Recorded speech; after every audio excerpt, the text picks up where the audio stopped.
From the moment we're born to the moment we die, one thing's constant. We breathe. But how we breathe can vary a lot. Maybe we need to get somewhere quickly. Or we just had a really satisfying meal. Or maybe we're not feeling so great.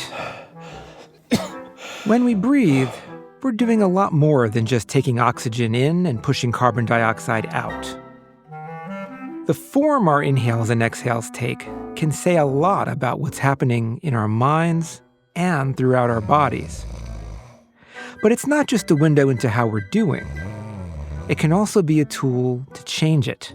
That's right, the way we breathe can change how our bodies work, and as a consequence, how we feel. Everything from digestion and blood pressure to memory and even our emotions is linked to our breath. As the Buddhist teacher Thich Nhat Hanh once said, breath is the bridge which connects life to consciousness, which unites your body to your thoughts. And that's one reason why spiritual traditions the world over have used breathwork, long before modern health gurus started using that term, to help us build balance into our lives and pave the path towards better well-being and feelings of connection and peace. On today's episode, we'll explore the neurophysiology of how breathing affects the mind-body connection with Dr. Stephen Porges, creator of Polyvagal Theory. The accessibility of certain parts of our brain or our consciousness are really quite dependent upon our physiological state. So even if people think that they can do it by thinking alone, they ought to start monitoring their breath, because as they think they're thinking it into that state, they're probably changing their breath. And we'll talk to Dr. Amelia Barili, who's been teaching yoga, qigong, and meditation for over 40 years, about how these ancient practices can teach us to work with our breath and our whole selves to find health and healing. Breath has always been connected with spirit and with God. I mean, without breath, there is no life. I'm Dave DeSteno, and this is How God Works. Stephen Porges is a neuroscientist and professor of psychiatry at the University of North Carolina. And over the years, he's made lots of contributions to our understanding of the mind-body connection. But he's probably best known for developing something called Polyvagal Theory, which centers on the big role played by one specific nerve in our body, the vagus. It's literally the conduit that connects our brain to our body. Basically, it goes to every visceral organ. Just to give our listeners a sense, is that the heart, the lungs, the stomach? Keep going. Keep going. you tell me, where does it go? What does my vagus affect? First of all, it goes to all those major organs below the diaphragm. The gut is really very big. The heart's big. The lungs, the pancreas. It goes to all your organs. But it also goes to the larynx and the pharynx. So it's an interesting nerve, because a branch of it goes above the diaphragm, including to the nerves that regulate intonation of voice. And another branch goes primarily below the diaphragm, and they come from different areas of the brainstem, thus polyvagal. The vagus that we all have heard about, in reality, it's literally two separate branches coming from different areas of the brainstem. That's pretty interesting to me, because I often think, well, there are certain nerves that control the muscles in my hand, or there are certain nerves that control what I taste. Evolutionarily speaking, why would you have a nerve that affects the voice intonation as well as my digestion? Well, basically, this is the evolutionary journey from the asocial, more solitary reptile to a social and a dependent mammal. The mammal had to signal their bodily state to another. So long before there was language, there were always vocalizations. And mammals use vocalizations to broadcast their physiological state. So we think of the roar of the lion, but we also think of the purring of a cat, the mother's lullaby and the baby relaxing. And then we hear people screaming and crying. The sounds themselves fit different types of genetically pre-programmed templates, literally, that decode what those sounds mean to our bodily state, meaning are those signals of safety or are they signals of threat? And mammals evolved with this amazing portal, literally, to broadcast their physiological state in the intonation of their voice, long before humans evolved with speech. I think the paradox in our modern society is that we think the words carry the meaning as opposed to the intonation carrying the meaning. And in a way, one is carrying meaning to our intentional, intellectual part of our brain, but the other one is carrying meaning to the more primitive, foundational survival circuits lower in our brain. You've probably heard about how technology is making us worse at communicating with each other. This is part of the reason why. Reading a text message or DM is a little like reading one of those classified documents with much of the text blacked out. Without being able to hear or see the person who wrote to you, you're missing out on so much information that might help you understand what the person really means or how they're feeling when they say it. Information our bodies are used to getting through our senses. You know when someone's anxious near you, and you know when someone's accessible. You pick up these cues. You're listening to the intonation of voice. You may not think you are, but you are. And you're looking at facial expressivity. You're looking to see if there's activity in the upper part of the face, or is the face flat. You're looking at muscle tone to see if the body is tense. You're reading the person, and that impacts upon you whether you're aware of it or not to shift your own physiological state. I've said before on this show that your brain is pretty much a prediction machine. It's always trying to guess what's coming next, so that it can prepare you to respond quickly to what the situation calls for, which is especially important if you're in danger. But what Steve is saying here is that much of that decision-making process isn't conscious. It's happening below the surface. If you're tense, the word tension or anxiety isn't really working to describe what you're feeling. Your body is feeling that it's under threat. And when your body feels under threat, what does it try to do for you? Mobilize you to fight or flee, to protect. It's doing what it's supposed to do. Of course, our brain doesn't always listen to the wisdom of our body. Now, in your aware brain, intelligence brain says, I don't really care what you want, body. I have to get my work done. And you try to impose something on it. And over time, what you kind of learn is that you don't listen to the body and you numb yourself out and get your work done.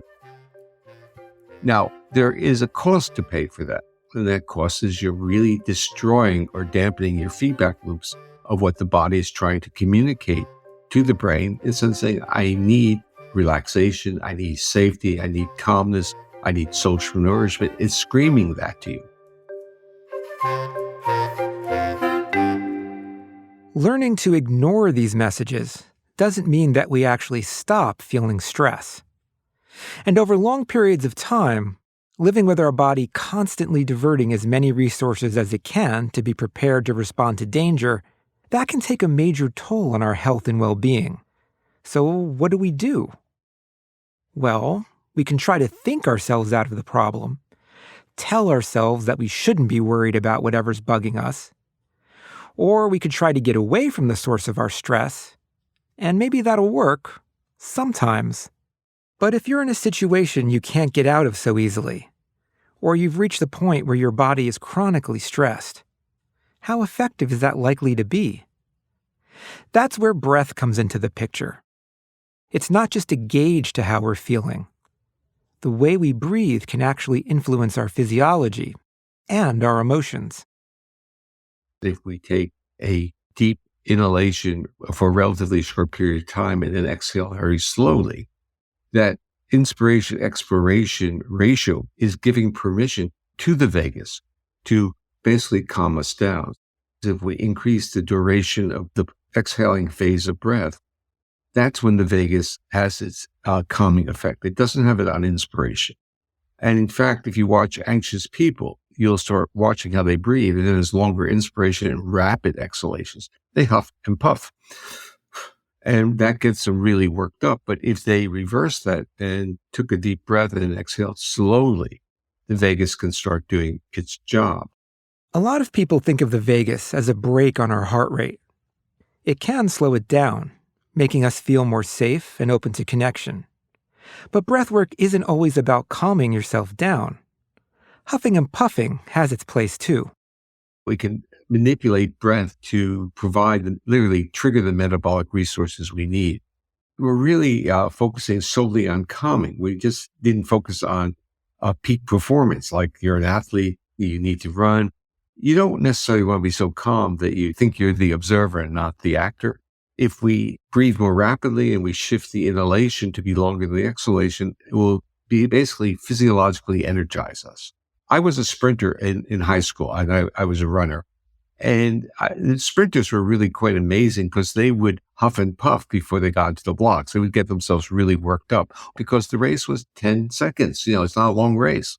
And you had to get all your energy up. So as you look at practices from yoga or from meditation, many of them work on extending the exhale. What wisdom do you see there?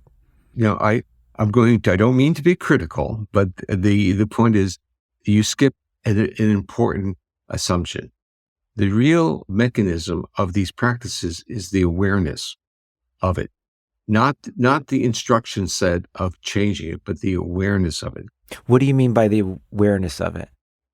The feelings of what breath is doing, the feeling of the air coming in or feeling of the shifting your diaphragm, becoming re-embodied in your physiological reaction.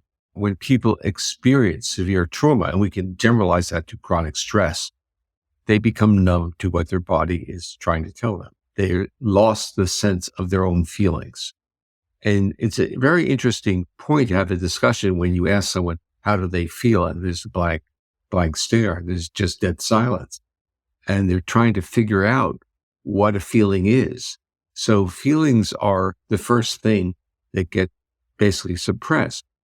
So the first part of these interventions, whether we talk about yoga or meditation, is this degree of awareness of one's own body. That's interesting. So it's not just the fact that I'm having a longer exhale. It's actually that I have to be paying attention. Well, Dave, first of all, you're now inviting me into a very interesting dialogue because you are really setting the basic cues of our society, which goes like this. If something's wrong, we can fix it. Now that externalizes the responsibility and the action from inside the body to outside the body. A physician fixes it, a guru fixes it, a teacher fixes it. The reality is the state that the nervous system is in, that intervening variable, is either going to be more accessible to that intervention or less accessible, more welcoming to the treatment, less welcoming, not merely the verbal instructions, but even medication and even surgery. Mm-hmm. So if your body is in a state of defense, it doesn't mean that some mechanic can now fix you because you're locked into a state of defense. Your outcomes are going to be better if you're welcoming to those treatments.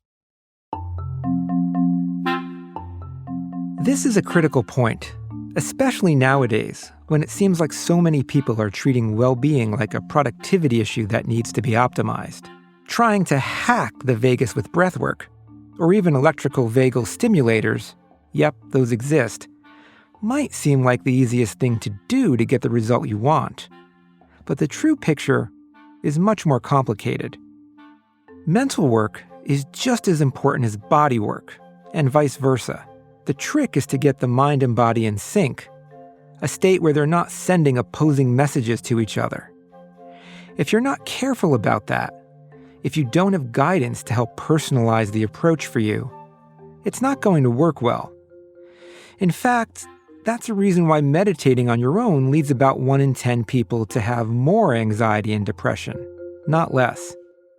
Not everyone can cope with slow exhalations because remember what we're talking about is the vagus coming on and the physiological feelings are that of connection and accessibility. If you carry with yourself, if your own personal history is that of vulnerability, so whenever you've been accessible, you've been vulnerable, then those slow breaths is a trigger to get the hell out of that environment. So like when people suffer from severe trauma and get diagnosed as PTSD, and they're prescribed to do mindfulness and go into these sessions, and they freak out because they have to close their eyes because their bodies are tuned to be threat reactive. And so going into a strange place or a place with others, they want to know what's going on behind them. They can't just focus it out and close their eyes. So the welcoming of the physiology to the practice is critical. And the awareness of one's physiology is really where it all starts.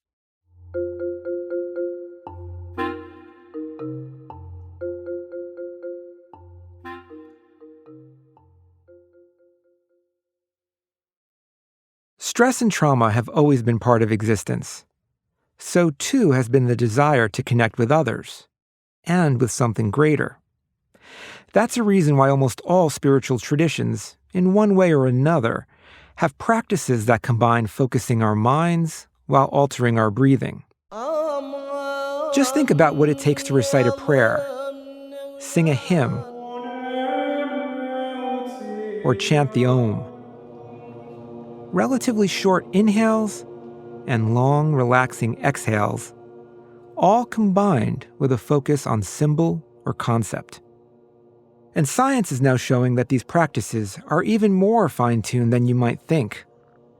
For example, researchers in Italy put sensors on people while they recited yogic mantras or Catholic rosary prayers. And they found that breathing rates were always somewhere around 6 breaths per minute. Other teams measured prayers from other traditions around the world and found similar breathing rates.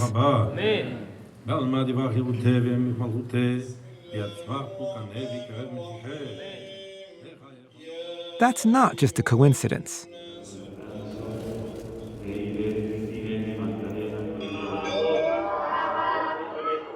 It turns out that around 6 breaths per minute is the ideal breathing rate to help reduce cardiovascular stress and boost positive feelings.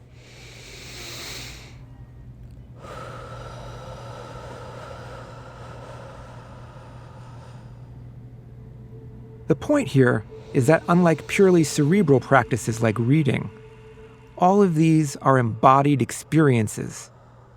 They focus our minds while also using our bodies to help. They're also not just mechanical actions like simple breathwork that allow our minds to wander, or even worse, to keep replaying stressful thoughts. They're true mind-body practices, ones that can help us physically and psychologically. But of all the spiritual traditions out there, few have as great a focus on breath as yoga. From its very beginnings, working with the breath was at its center. The interest in breath goes as far back as the Rig Veda, which is the oldest scripture in Sanskrit. And they already talk about breath, and breath has always been connected with spirit and with God. That's Amelia Barili, a professor emerita from the University of California at Berkeley, and an internationally renowned teacher of yoga, qigong, and meditation. And as she's pointing out, yoga isn't only about doing downward dog and child pose. What happened was, I think, that by observing the processes in themselves, the yogis and the ancient teachers, and also observing everything around, breath is the most essential part of life. I mean, without breath, there is no life.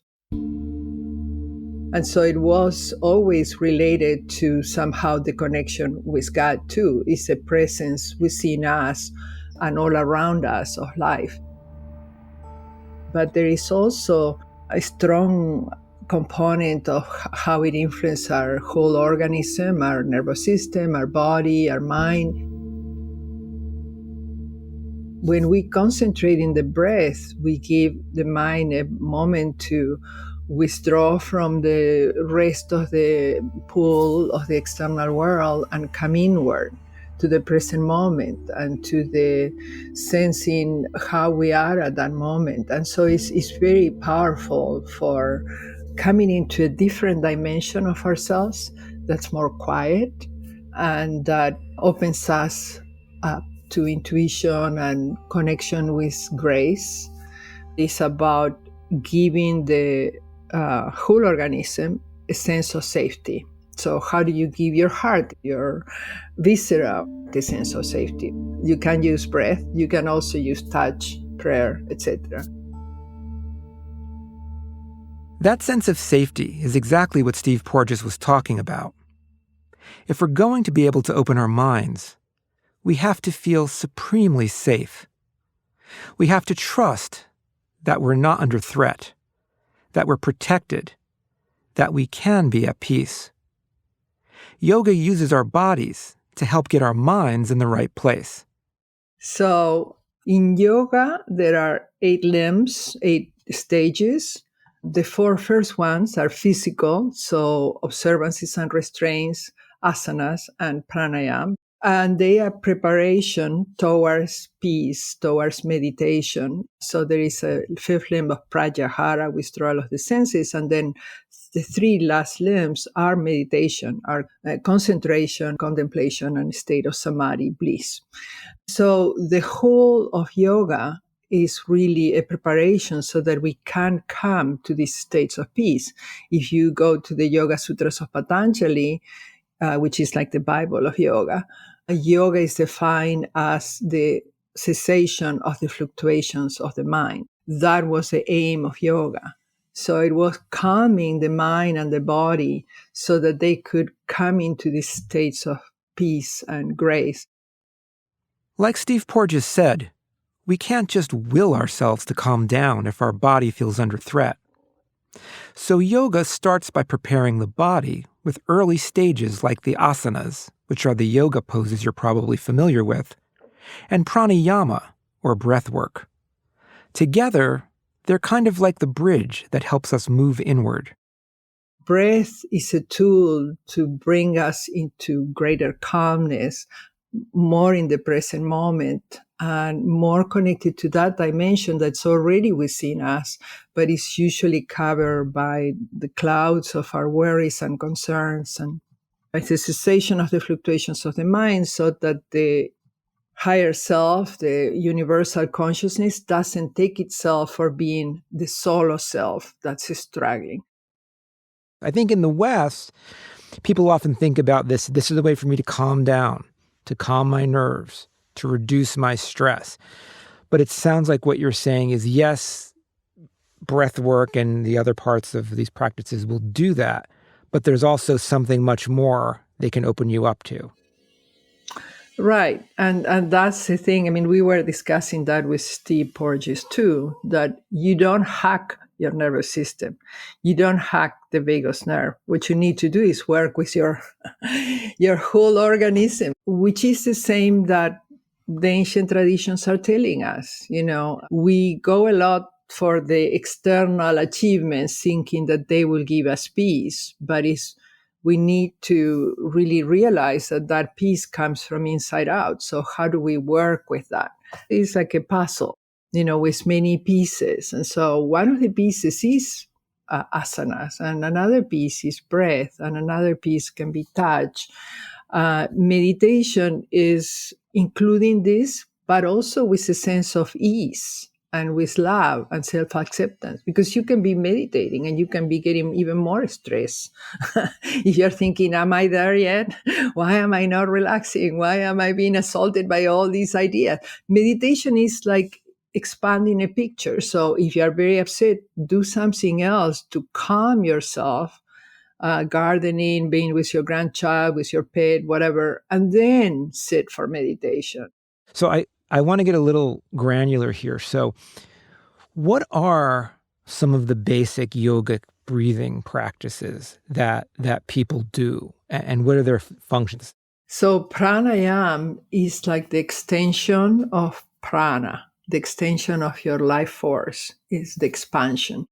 So what happens with slow breathing is that you calm your nervous system, but also increase the volume of air that you are working with because you are breathing more deeply. Increasing that volume of air over time helps build and maintain lung capacity, something medical research has shown is one of the biggest predictors of how long we live. More air moving in and out of our lungs means more healthy years on this planet. In yoga, pranayama breath practices are expansion of the vital prana, of the vital energy, are based on the 4 stages of breathing. So it's inhale, retention, exhale, retention. That doesn't mean we need to force the retention to control to stay longer. It means we need to become aware when we are inhaling to complete the inhale and have some kind of a pause there. And then when we are exhaling, to complete the exhale and have some kind of a natural pause there. Because often we are in such a state of excitement that we haven't finished exhaling and we are already inhaling again. And that contributes to our restlessness. So we want to find a way of working into these processes without forcing anything. If you inhale like sighing,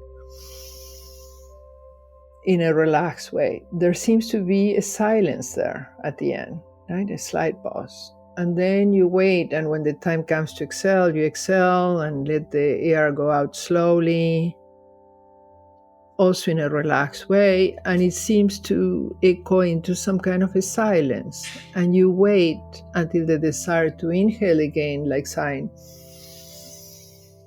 comes, and there is a slight retention. So that's a way that you are working with the deep breath and with your nervous system at the same time, and with giving your mind a focus of attention on something so subtle and so present and so embodied that it calms the mind. But pranayama isn't only about slow, deep breathing. It has many practices, for many purposes. One I always wondered about was breathing through one nostril at a time. Alternate breathing is very interesting because it tends to balance both the activity and the restfulness within the body. So it's you inhale through the left nostril, exhale through the right. Inhale through the right.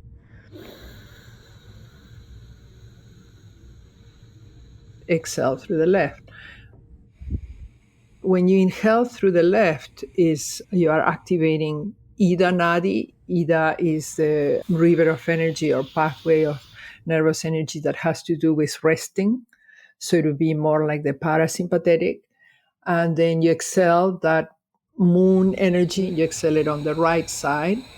And then you inhale in the right side the warm energy of the early morning sun up to the third eye. And then you exhale it through the left. So there is this balancing of activity and rest. And that's very, very good for the nervous system. It's not that we want to be all the time in a state of super relaxation. Polyvagal tells us that too much numbness is even dangerous. So you have to find a way of working with both. Okay, I know this might sound strange. In fact, I was a little dubious of the notion that breathing through one nostril at a time had any benefits. But there is scientific evidence that breathing through different nostrils affects different parts of our brain and our nervous system. For example, breathing through the right nostril ramps up the sympathetic nervous system, the one that increases arousal, more than breathing through the left. Science also shows that pranayama techniques that focus on nasal breathing increase the release of nitric oxide into the bloodstream, a chemical that helps boost cardiovascular health, immunity, and mood. But that doesn't mean there aren't benefits to focusing on how we breathe through the mouth, too. There is also a breathing at the throat, ujjayi, which is really wonderful and very calming. And of course, it's working in all the area of the beginning of the vagus nerve, which is so powerful, at the brain stem and in connection with other cranial nerves.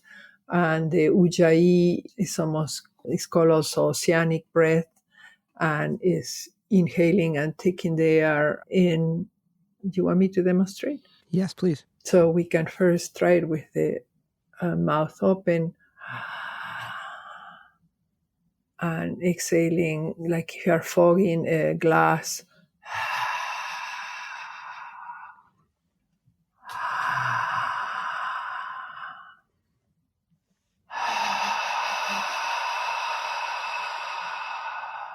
So what happens there is that there is this vibration also that happens in the area of the beginning of the vagus nerve and the connection with all these other cranial nerves that very powerful. This ujjayi or victorious breath is something that you can also do laying down, and it's very good for going to sleep. When I tried that, I kind of felt like my throat loosened. Is that part of it?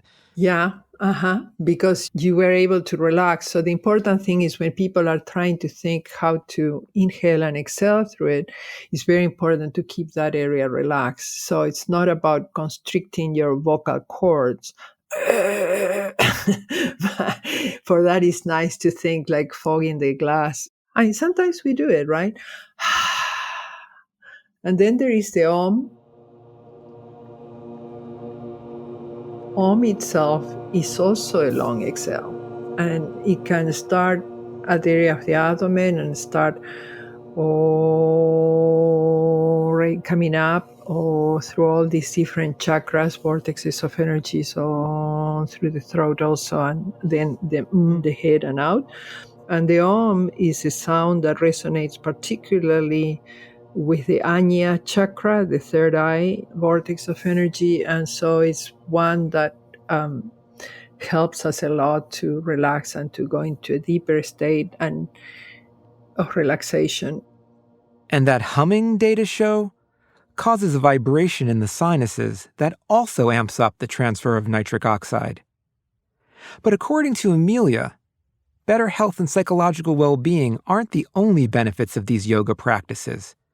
They can, if you're open to it, help you to grow spiritually too. It makes you more available to yourself and to others. Now, no theology is needed, but yes, some kind of philosophical approach. I am embodied spirit, and I want to work through my body to find these moments of peace and calmness. That's already spirituality. Because when you find a sense of acceptance of yourself and stop judging yourself, you are more available to yourself. I mean, we are so hard with ourselves. If one is able to forgive oneself and practice this inner peace, then it radiates out. Because if you can forgive yourself, you probably will be a little bit more able to forgive other people. It doesn't mean that we don't get upset. It doesn't mean that we don't get judgmental or discerning or whatever you want to call it. But more quickly, we can come back to states of peace.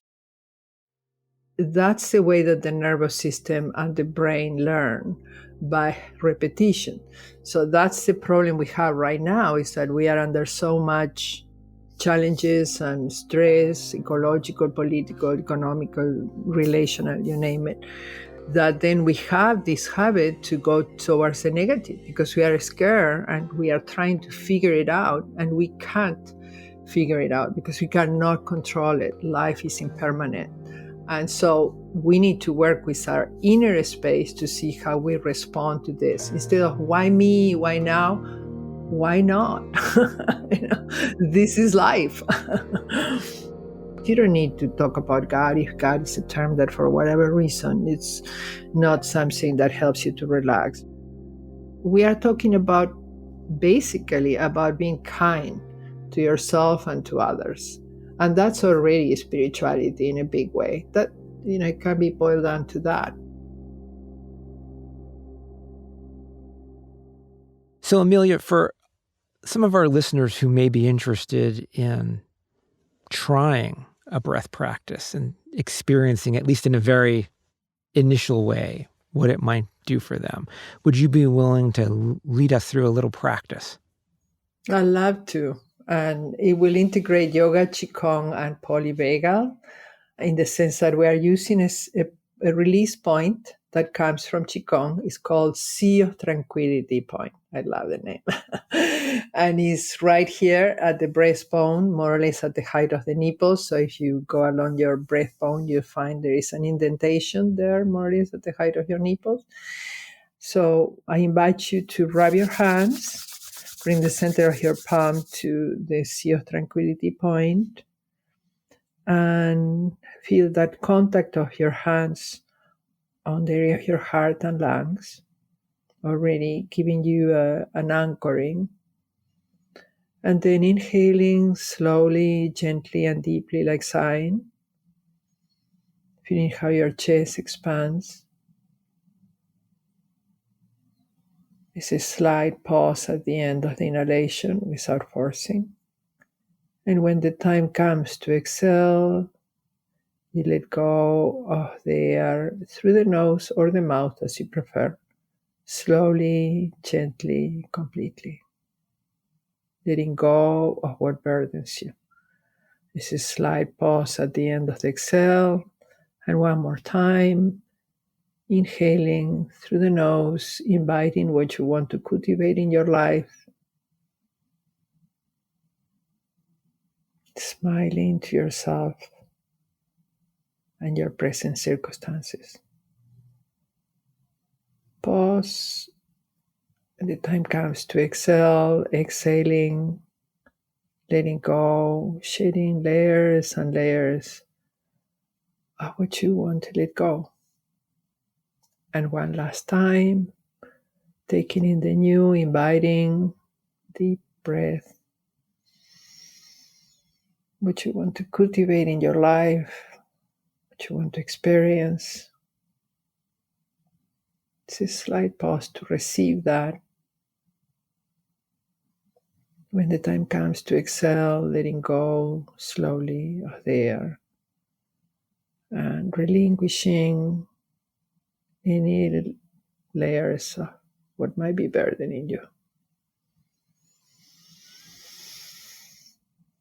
This you can do anywhere, anytime. You can teach it to your children, to your patients, to anyone.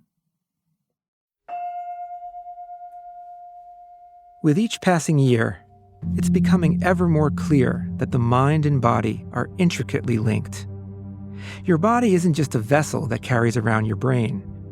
It's not like driving a car. We can't just overrule our bodies by ordering them to calm down, or even get energized if that's what we want. We have to speak to the body in a language it recognizes. Breath is a way to do that. One that wisdom traditions have been making good use of for thousands of years. And one that you can too, anytime you want. Breath is always with you, until the very end.